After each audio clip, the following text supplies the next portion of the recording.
Yes. Yes. First time in a while that I got to start one off. And as Andrew mentioned, we're going to be talking about Sueño MLS, uh, focused mainly on a one Jorge Villafana. And so, source for this one used Wikipedia and an article by John Arnold called Living the Dream: How Sueño MLS Launched Jorge Villafana's Fairy Tale Career. Fantastic article, by the way. Highly recommend checking it out. So, if you're new to following MLS like me, you might be asking yourself, what is Sueño MLS? Well, let me tell you what I've learned. Sueño MLS is a competition broadcast on TV for MLS to scout for new talent, mainly in the Latin American community throughout the US. Each season of the show, tryouts were held in 3 selected cities to see who could win the competition, and in turn, a place on an MLS academy. Each city will select 5 outfield players and 1 goalkeeper as the winners, in quotes, for each city. These 18 players will then meet up and train together before taking on an MLS Academy team to determine the ultimate winner of the competition. As mentioned before, the winner will get a place in an MLS Academy. The competition began in 2007, and wouldn't you know it, a 17-year-old Jorge Villafana, known as Jorge Flores at that time, was part of the tryouts. However, according to John's article, Villafana didn't even really want to go to the tryout, but was pushed into doing it by his mother and uncle. He still had a bit of a sour taste for tryouts after he'd tried out for Chivas' academy the year prior but was rejected. And that wasn't the only thing that had almost stopped him from joining the competition. He had missed the registration, so he had to wait and hope that there was a no-show amongst the registered players. And sure enough, there was, and he got to join. After a few days, the 2,000 players trying out were cut down to 60. Then a week after that, it was cut down to 24, who were then allowed to train alongside Chivas USA's U19 squad. After 2 weeks of that training, there was only one player left, deemed to be the winner of the competition. Since you already know the result of the competition, you obviously know that Villafana won. However, those following the competition on TV did not. The grand winner was to be announced on Univision in Miami. Villafana stood on the show stage with a lucha libre mask covering his face and a Chivas USA jersey on. The grand reveal came as he removed the mask to reveal that Jorge Villafana was the first ever winner of Sueño MLS, meaning that he would get a spot on the Chivas USA Academy.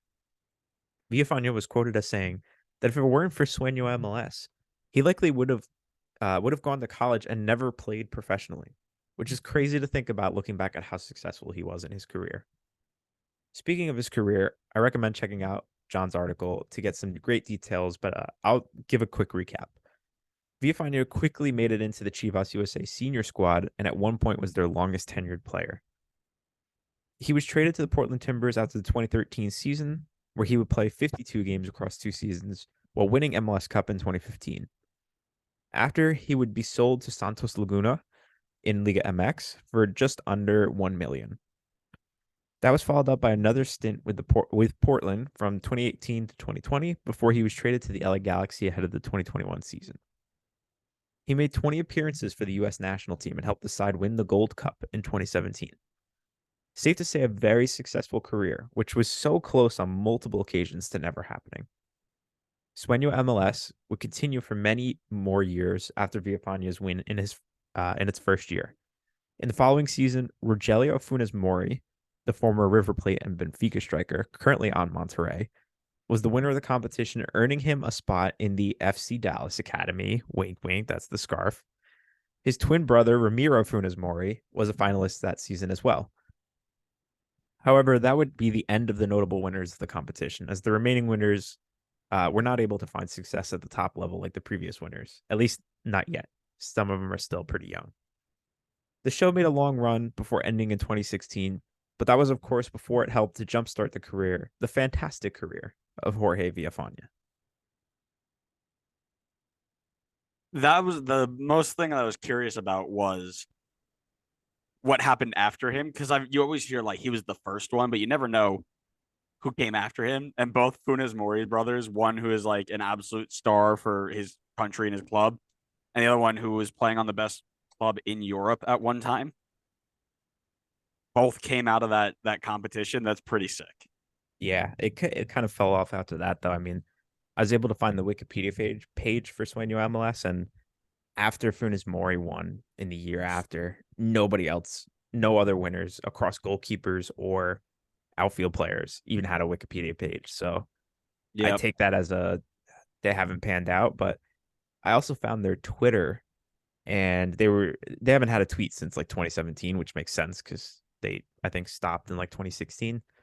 But they were posting about the person who won it at the end there, and I think that guy is still in college at the moment. So I think there's That's still potential. There's still potential for him to pan out. So I don't want to rule anything out yet. But it did at the moment at least drop off pretty heavily after Funes Mori, because the first 2 years you're like you set the standard high. I mean, Villafana and Funes Mori. I mean, that's those are two bangers coming out of there right off the bat. I got to tell you, man, this would be a really good thing to start back up. The anti MLS crowd doesn't have a ton of like leadway to stand on, like in terms of what they have gripes about. The lack of like the amount of people that we need to find and the difficult task of having to find it, especially in high Latin American areas and areas of those natures, that is that's one really cool way to do it. And I'm not just saying stick to just that area. I mean, move it around the country every year or whatever. But I think that'd be a really cool thing to bring back because again, it's expensive to play football here. It just is. It's a terrible part of the game. It's not a secret to anybody that the pay to play model sucks. But the unique and clever ways to go about it, that's one really cool way to do it, I think. As long as, it didn't cost them like, $2,000 to sign up for the registration. You know what I mean?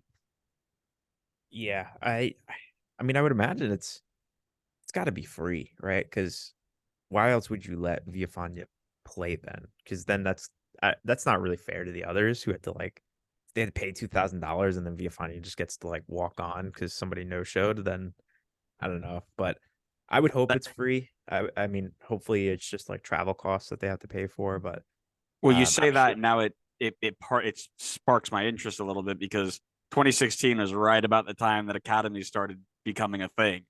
So you say that whole thing about equality and fairness, right? It wouldn't be fair for somebody to pay to go through the entire academy system just for this other guy to walk on because he wanted to want to try out, right?